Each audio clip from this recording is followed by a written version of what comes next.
कि स्वामी जी के जब प्रवचन जो सुन लेंगे तो उनको आना ही आना है। और ऐसे प्रवचन करता जहां जहां जिस क्षेत्र में जाएंगे स्वामी जी के प्रभाव इतना पड़ते हैं कि आप सबों के सामने परिलक्षित हो रही है। तो मैं निवेदन करूंगा आपके श्री चरणों में कि आप ऐसे ऐसे महापुरुष अगर इस क्षेत्र में आते रहे, जो भी अज्ञानी है वो वास्तव में ज्ञानवान हो जाएंगे और संतमत के इस लड़खड़ाती संस्था को बचाने का प्रयास केवल आपके ही से मिल रहा है और सृष्टि की संहार काल तक मिलता रहेगा, ऐसा मेरा विश्वास है। जिन आत्म तत्वदर्शी आत्मानंद में अवगाहन करने वाले महापुरुषों ने हमें आत्म ज्ञान का संदेश दिया है, दुनिया को महान संदेश दिया है, उन आत्मज्ञानी संतों ने कहा समय के अनंत व्योम में लहराने वाली दुनिया की परिचित्र पर, दृश्य परिदृश्य पर, मन के अनंत सागर में उठे खट विकारों की हलचल, लहर सहज लहरियां उफान मारती हुई अपने आप में शांत कभी हो नहीं पाती है। मन के सागर में उठे विकारों की अनंत लहरियां, ये लहरें, उफान, ये ढेर, ये मौसम, ये तरंग और ये हलचल, ये टकराहट और ये द्वंद्व कभी शांत नहीं होते हैं। इनकी गति ऐसी होती है, ज्ञानियों के अनुसार इनकी गति मति ऐसी होती है, इनका प्रवाह ऐसा प्रचंड होता है, इनकी उफान ऐसी विक्रम रूप धारण किए हुए रहती है, इनकी शक्ति का वेग इतना दुर्दंत होता है कि बड़े बड़े वीर बांकरा इसके सामने टिक नहीं पाता है। जो असंयमित जीवन जीने वाले होते हैं, जो बेफिक्र जीवन जीते हैं, जो लापरवाही से जीवन जीते हैं, वह जीवन के उत्तुंग शिखर पर पहुंच करके आत्मानंद के अमर सुख का दर्शन कभी नहीं कर पाएंगे, क्योंकि उसके अंतःकरण में सेंध मारने वाली वृत्तियां रहती है। वह वृत्तियां हमेशा सचेष्ट रहती है, सावधान रहती है और गफलत में पड़े हुए, गफलत की नींद में सोने वाले नर नारी के अंतःकरण में प्रविष्ट करके नवोद्वार सो करके हलचल मचा देती है। उसके अंतःकरण में भूचाल पैदा हो जाता है, उसको समझ में नहीं आता है कि जीवन में क्या करूं और ना करूं। अज्ञानता की अकगुप्तावस्था में, अज्ञानता की काली रात में, काली निशा में वह जीवन जगत और जगत की उपलब्धियां को ही सब कुछ समझ बैठता है, उसी के बीच रहता, परंतु मन के अंतःकरण में वह वेग इतना द्रुत गति से चलता है कि वह असंयमित जीवन जीने वाले के अंतःकरण में रह रह करके काम का तूफान उठाते रहता है। क्रोध की ज्वालामुखी फुटते रहते हैं, लोभ की लता छितराते रहती है, ममता की मदिरा ऐसी उफान मारती है, एक कदम भी सतपथ पर आगे बढ़ने से बद्ध कर देती है। विकारों का ऐसा हलचल उसे सत्कर्म की ओर बढ़ने का साहस नहीं दे पाता है। ममता मोह की, लोभ मोह की ऐसी धाराएं ऐसे नगदा मारा करती है कि असंयमित जीवन जीने वाले के साहस का बांध टुकड़ा टुकड़ा हो जाता है।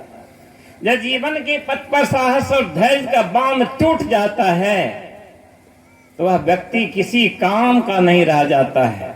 वही मझधार के विषम लहरों में लहराती हुई 84 लाख जोनियों का थपेरा खाने के लिए विवश हो जाता है। आप लोग जिस छत्र परिछत्र में रहा करते हैं, कभी कभी यहाँ पर सुनता हूँ, हमारे अध्यक्ष साहब बोल रहे थे कि बहुत दिनों के बाद आज इस बार गंगा की लहरें अपार आई और जहाँ पानी नहीं जाने का वहाँ चला गया, और एक बांध भी टूट चुका।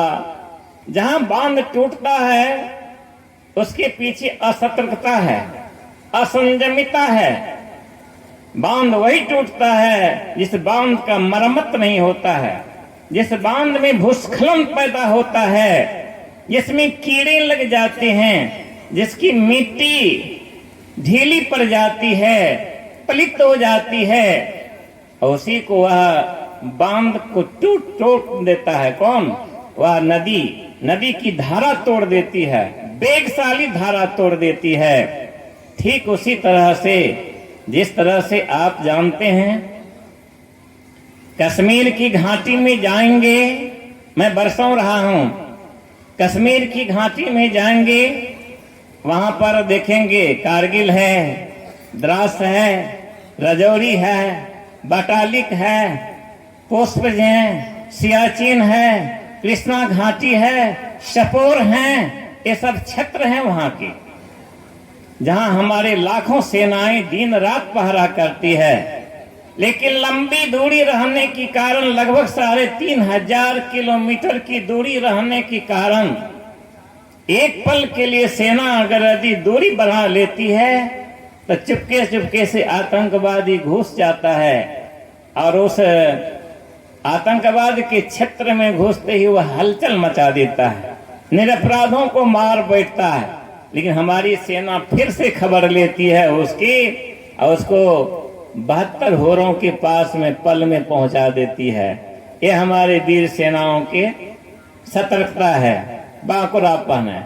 उसी तरह से इस शरीर के अंतःकरण में जो 9 इंद्रियां हैं, इंद्रियां 14 है, 9 घाटे जो हैं, उस होकर के पाश्चात्य देश का अर्थात इमरान खान की आतंकवादी सेना, मन रूपी इमरान खान के एक खटविकार रूप आतंकवादी सेना चुपके चुपके चुपके चुपके प्रवेश कर जाती है हृदय में, और वह विक्षोभ पैदा कर देती है, हलचल पैदा कर देती है। कभी काम, कभी क्रोध, कभी लोभ, कभी मोह, कभी मदिरा, कभी मांस इत्यादि मत्सर उत्पन्न करके जीवन की रथ को टुकड़ा टुकड़ा कर देता है, छत बिछत कर देता है। जो बरभागी जीव आया था धरा से गगन की ओर जाने के लिए, जो आया था संसार से परमार्थ की ओर जाने के लिए, जो जगत से जगतपति को पाने के लिए आया था, जो अनात्म से आत्म तत्व को दर्शन करने के लिए आया था, ये खलबली पैदा कर देते हैं उसके अंतःकरण में। जिन व्यक्ति का जीवन असंयमित होता है, ये वेगशाली प्रवाह, विषयों की वासनाओं की वेग इतनी दुर्दांत अवस्था में आती है कि संयम की लड़खड़ाती हुई बांध उसकी टूट जाती है, और इसी के साथ उसकी बुद्धि भी लड़खड़ा जाती है, ज्ञान शून्य हो जाता है, विवेक काम नहीं कर पाता है। उद्योग धंधा क्या करें, सत्य के हम पथिक कैसे बने, इसका निर्णय वो ले नहीं पाता है। चाहे वह विद्यार्थी जीवन के संग्राम में हो, या गृहस्थ के कार्य में हो, या नेतागिरी में हो, या साधना के क्षेत्र में हो, या वसुधैव कुटुंबकम के वासी प्रवासी बनने के क्रम में हो, ये सब के सब लड़खड़ा जाते हैं। इसलिए इनकी वेग की धारा को तोड़ने के लिए ही संयम का सेतु बनाया जाता है, और जब तक संयम का सेतु नहीं बनेगा तब तक इस होकर के पार नहीं हो सकते हैं। मैं आ रहा था, देखा बड़े बड़े पुलों को देखा। वहाँ पुल इसलिए है कि चूंकि नदी की धाराएं वहां पर प्रवाहित होती है। जिस नदी में विषमताएं होती है, हलचल होता है, प्रवाह होता है, गति होती है, मौसम होता है, ढेब होता है, उफान होता है, और अकामताएं होती है, जहाँ की नैया भी जो है भंवर में डूब जाती है, जान माल की क्षति हो जाती, तो सरकार वहाँ सेतु बना देती है, उस होकर के आराम से जाती हैं। लेकिन तटबंध को मजबूत करना ही पड़ेगा, केवल सेतु से काम नहीं चलेगा। ये समय समय पर गंगा मैया अपनी को दृष्टि फेरती है और घर घर में समा जाती है। क्यों? अगर सरकार बहुत सतर्कता के साथ इसके तटबंध को मजबूत कर दे, हमारे किसान भाइयों को कभी भी इस विक्रांतता का सामना करना नहीं पड़ेगा।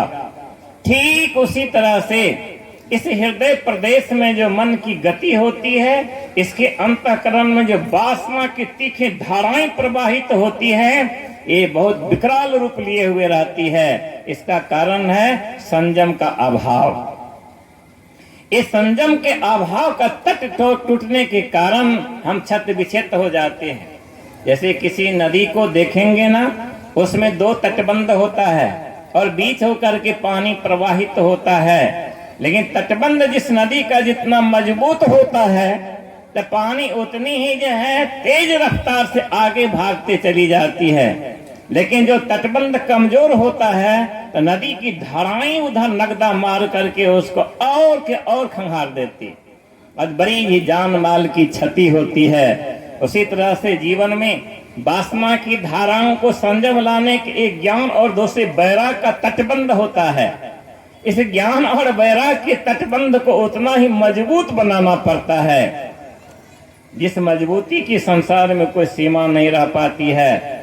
इस मजबूती में अगर रत्ती भर भी असंयमिता की बू मिलती है, तो पुनः वह खंगाल बैठती है धाराएं उसको। इसलिए ज्ञान भी मजबूत हो, वैराग भी मजबूत हो। ज्ञान कैसा मजबूत होना चाहिए था? ऐसा मजबूत होना चाहिए था, इंद्रदेव के जल कोष की सारी जलें अगर एक साथ गिर जाए फिर भी चट्टान का टुकड़ा टुकड़ा नहीं होता। उसी तरह हमारा ज्ञान और वैराग का तटबंध भी उतना ही जो सुरक्षित होना चाहिए था। ज्ञान यह नहीं कि किताब को हम पढ़ लिए, हम रट लिए, आप प्रबुद्ध जनों को सुना दिए, इसका नाम ज्ञान नहीं है। ये तो मात्र श्रवण ज्ञान है। ये तो कोई भी जो है सो प्राप्त कर सकता है। बहुत सारे कथावाचक रहते हैं, सुनाते रहते हैं, पैसा पर बिकते रहते हैं, द्रव्य पर बिकते रहते हैं, लोभ मोह की बात करते रहते हैं, उद्धार की बात करते हैं, अपने उधारे चल बसते हैं। इसको ज्ञान नहीं कहता है। ज्ञान उस विभूति का नाम है जिसकी अंतःकरण में अजस्रम्यता विराजती होती है। जैसे भुवन भास्कर के अंतःकरण में देखिए आंखें चंधिया जाएगी, एक पल भी अस्थिर नहीं रह पाएगी। और फिर उड़ते उड़ते वायुयान से जाते जाते आप उस भुवन भास्कर के घर में पहुंच भी नहीं सकते हैं, महल में इधरे ही जल करके नाश हो जाएगा आदमी। उसी तरह से जो आत्मज्ञान का पुंज संपन्नावस्था प्रचंड अवस्था होती है, वह अनुभूत ज्ञान होता है। और उस अनुभूत ज्ञान को प्राप्त करने वाले का ज्ञान का तटबंध ही मजबूत होता है, जहाँ कोई भी भ्रांति नहीं है, विभ्रांतियां नहीं, कल्पना नहीं है, कुछ भी क्षुद्रताएं जैस नहीं, संशय स्थूल नहीं है। और उस तटबंध को, ज्ञान के उस मजबूत तटबंध को कोई भी जीव जंतु छेद नहीं सकता। और वासना की तेज नगदा उसे किसी भी प्रतिकूल परिस्थिति रूपी झोंके से उसको तोड़ भी नहीं सकती। फिर वैराग का तटबंध उतना ही मजबूत होना चाहिए था। विगत राग इति वैराग, जिस वैराग की आग में राग की बाग जल करके नष्ट भ्रष्ट हो जाए, उस वैराग का नाम, उस आग का नाम वैराग होता है। वैराग का अर्थ वसन नहीं होता, वैराग का अर्थ ये कपड़ा नहीं होता, वैराग का अर्थ जो वेशभूषा नहीं होता।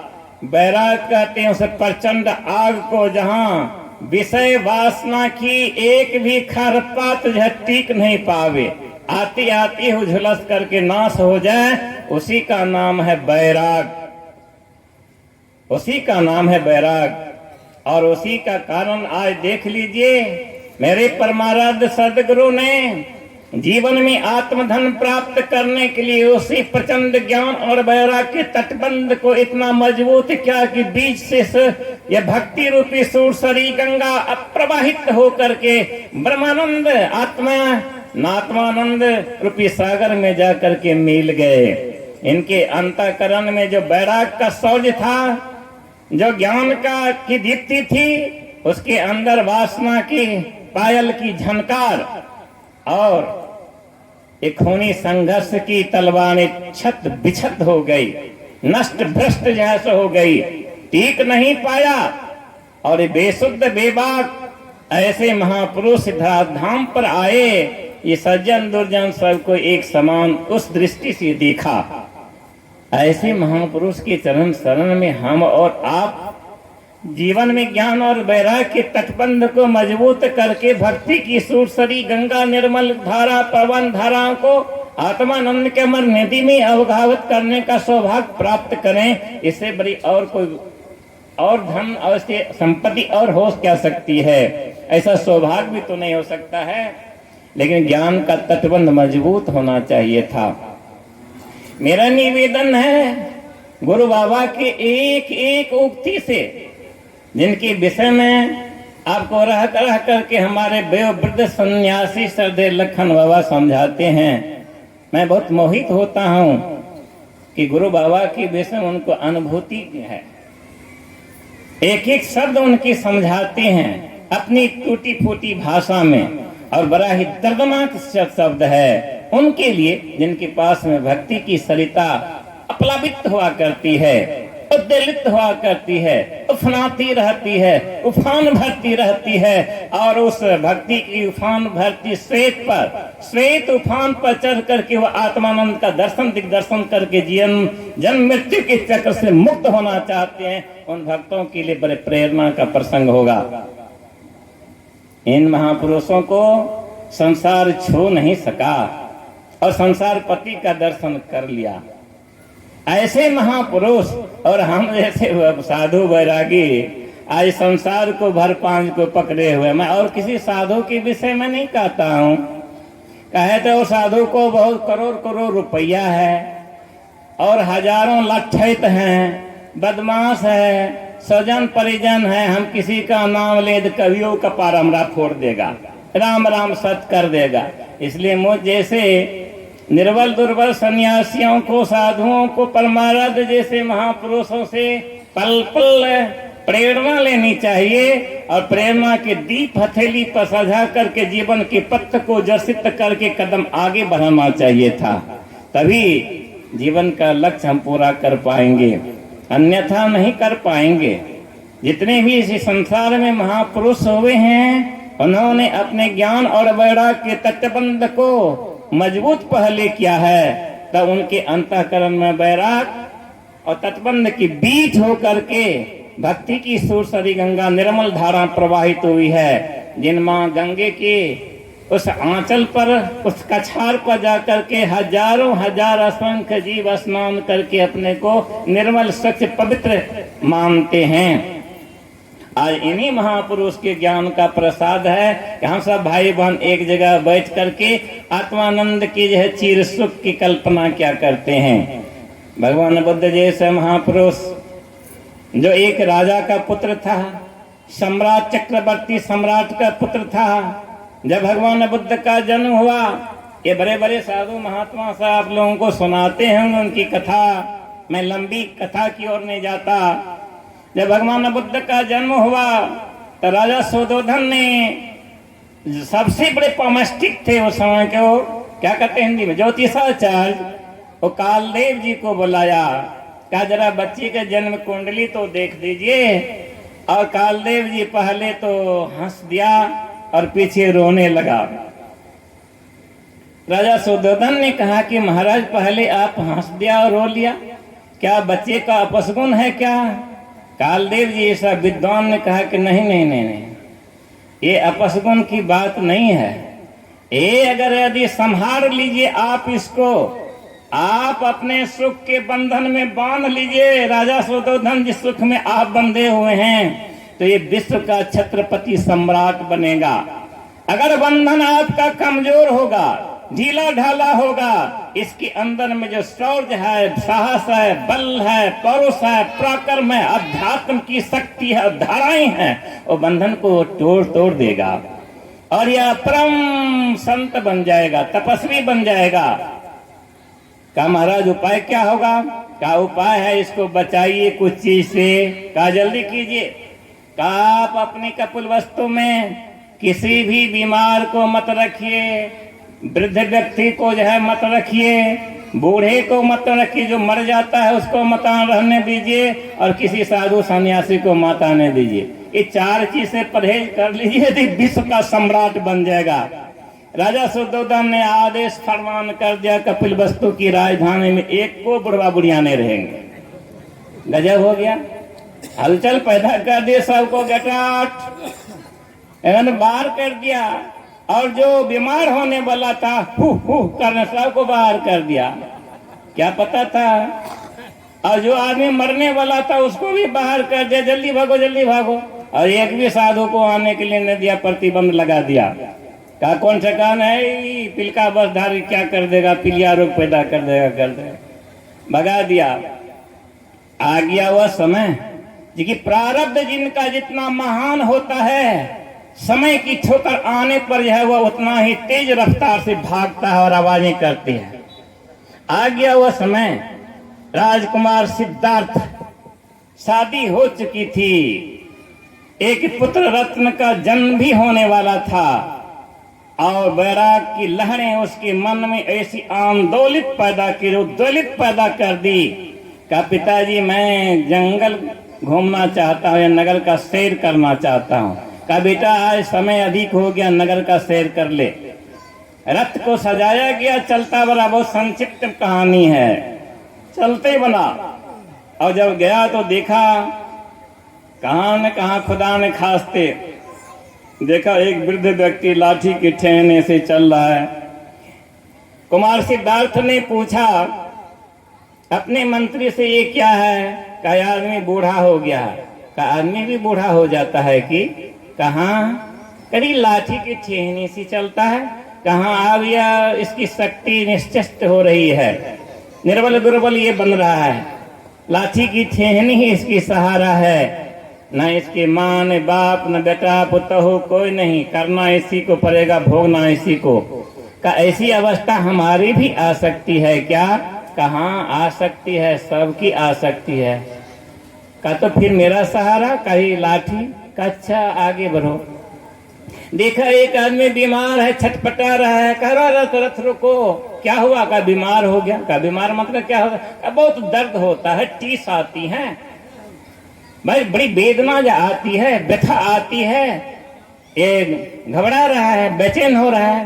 का आदमी बीमार पड़ता है। कहाँ? ये सब के सब यह मनुष्य के शरीर की यही गतिमति हुए करती है। कहा मंत्री क्या हम भी बीमार हो सकते हैं? कहाँ राजकुमार कोई बड़ी बात नहीं, ये सब कोई हो सकते हैं। कहा हम तो राजकुमार हैं। कहा कोई है तो क्या, शरीर तो है, अलग है ना, ये होगा। दे धरे को दंड है, सबका हो को होत। कहा तो उस समय हम भी दर्द से कराएंगे। कहाँ? कहा चलो आगे बढ़ो।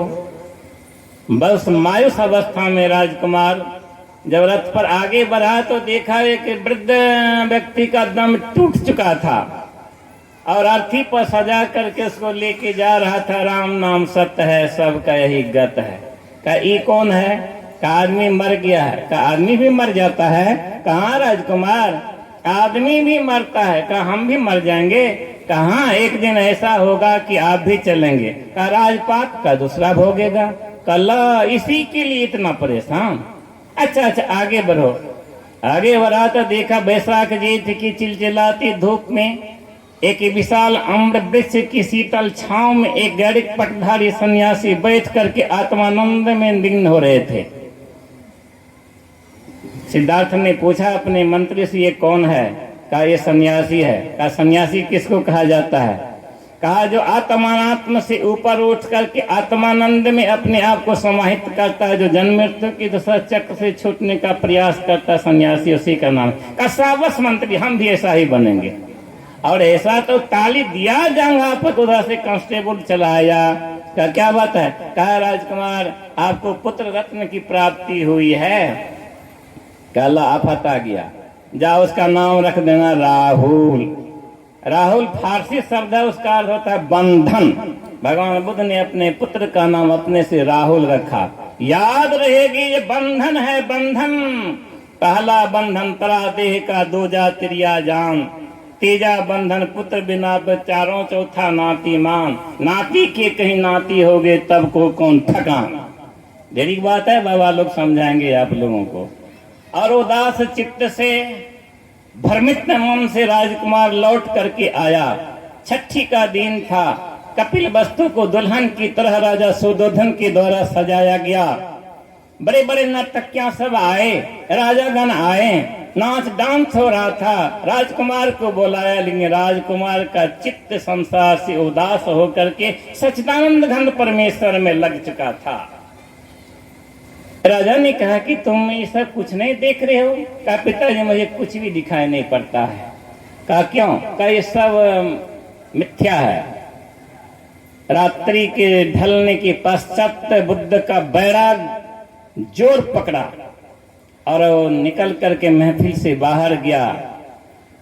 मंत्री से कहा रथ को सजाओ, जंगल के शिकार करना है। एक पल के लिए उसको मोह झपट्टा मार दिया। स्मरण आई, आवाज आती है, बुद्ध जाते रहो प्रतिज्ञा धारण करने के लिए। नवजात शिशु छठी के दिन में इकलौता पुत्र का तो दर्शन कर ले। और कदम जैसे ही कमरा की ओर बढ़ाया तो देखिए उनकी धर्मपत्नी यशोधरा अपने नन्हा शिशु के मुंह पर हाथ दे करके सोई हुई थी। लेकिन पुनः आवाज आती है, बुद्ध वापस चलो, वापस चलो, वापस, तुमको बहुत बड़ा काम करना है। और बुद्ध वापस गए तो चलते बने और रथ पर सवार होकर के बीहर बन होकर के रथ को द्रुत गति से हाँकने के लिए कहा और सारे राजसी पोशाक को उतार करके की विष्टि धारण करके रथ से कूद चला। मंत्री ने कहा कि क्या कर रहे हो राजकुमार? कहा मैं वह कर रहा हूं कि जो मेरे पिता भी नहीं किया है। कहाँ जा रहे हो? कहा वह ज्ञान प्राप्त करने के लिए। इस ज्ञान प्राप्त करने के बाद संसार संसार नहीं रहता है, केवल संसार पति रहता है। और वह ज्ञान जब होगा तो मैं अपने पिता को भी बताने के लिए आ जाऊंगा। जाओ कह देना। और भागते भागते भागते ही रह गए। अंतोगत्वा बहुत ठोकरे खाने की बाद, अहरनिश साधना करने की बाद जब उनसे आत्मज्ञान की प्राप्ति हुई तो कपिल वस्तु में आ ही गया। और आ गया तो राजप्रसाद पर खड़े होकर के बुद्ध ने कहा भिक्षाम देहि। सारे के सारे नगर के लोग जो है आए। कहीं तो यही सिद्धार्थ है। अरे रे रे रे, तो गैर पटधारी बनकर के, सन्यासी बनकर के यशोधरा को हवेली में खबर की। यशोधरा दौड़ करके आई, राहुल को गोद में लेते हुए आगे करते हुए कहा बहुत अच्छे लगते हो राजकुमार। मुझ जैसे अर्धांगिनी को छोड़ करके संन्यास धारण कर लिया, क्या तुम्हारे तत्व में मैं बाधक बन जाती? अगर तुम्हारा ऐसा ही ज्ञान कमजोर था, बड़ा कमजोर था, तो तुम हमको समझा देता। हम तुम्हारे पथ के बाधक कभी नहीं जैसे बनते। ये क्या कर दिया तुमने? बुद्ध कुछ भी उत्तर नहीं दिया। कहा मामम भिक्षाम देहि। ला यशोधरा खड़ी है, उनकी अर्धांगिनी, उनको कहते मामम भिक्षाम देहि। जरा सा डिफरेंस समझिएगा। वनगमन के क्रम में जब माता सीता का अपहरण हुआ था तो लंकापति रावण भी गया था सन्यासी का वेश धारण करके। उसने क्या कहा था माता सीता से? भिक्षाम देहि, भिक्षा दो। और यहाँ भगवान बुद्ध क्या कहते? मामम भिक्षाम देहि। ये भारत की संस्कृति है, ये भारत की संस्कृति है। जिसने अहरनिश साधना करके साधना के उत्तंग शिखर पर जाकर के उसी एक अलौकिक सत्ता का दर्शन किया, उन दिव्य शक्ति का दर्शन किया, उन रोशनी का दर्शन किया, उन प्रभुता का दर्शन किया, उन सम्यता दिव्यता का दर्शन किया, जो एक ही रोशनी सब में है, उनको वही भाषा में प्रयोग कर दिया। उस बुद्ध के अंदर में कोई वासना नहीं थी। वासना की खनखनाहट, ये कंगन की झनकार को तो बिहार वन में तप करके जो है चूर चूर कर दिया था। अहिंसा की तलवार भी उनके नजदीक चमक दमक नहीं पाई थी, इसलिए अंगुलीमाल भी उनके श्री चरणों में नतमस्तक होकर के महान परवर्जिया धारण कर लिया था। ये वासना की चिंगारी उड़ नहीं पाई।